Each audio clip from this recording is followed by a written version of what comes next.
Kigin ni apple ni li tu niya ding mate alian guk aneu khat pan li aneu som le kwa pan som ni le khat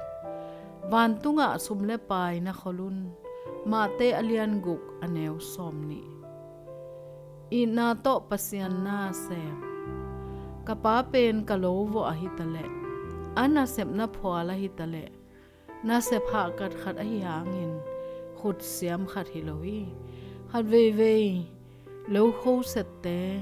an huan na mei te tui pai te asia changin veng te a hi keile lom te khat pe win hong bor sak zel hi kapa in amau sem na to ki tuak za pe zo lo ding chi aki thei hang pe ve a amau zong sang ton loin iki hu na chiu hi lungdam khasuma tamzo nanga masya achi upen katel zo ke ya kapa hi keile mi khatin amau ading khat pe usep sakki hi khading in ka hi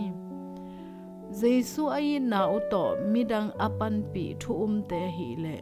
ni khat ni chiang ki pa toy ding hi to pen khasum atamzo nanga masya chi nam hi thei ding hi jesu in nung zui te kya nga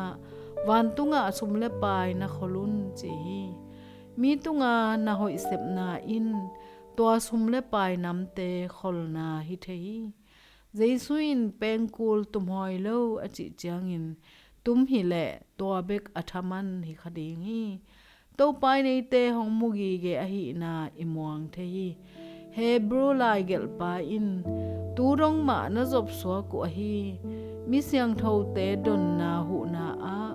na se phiat te u a hi zongin na la khia tu it na hi zongin hongol mo lo ding in pasian athu tang lo hi lo hi chi in thapya hi thaman nga na di nga sem hi lo in jesu in hongin man hi zo a I thu king na in I na lakhia in ama aphat I hi pasianin pha hi agina achitak silapa o hongchi na izak pen thu phalian pen a hi bang van man pha khol na yam pasianin mi te tunga hopson ding khut toy bang hong gwan yam kongi jesu o nang de na bangin mi ka hu nuam hi amau te nang kya hong tun pi le na de na bangin anung ta zo ding in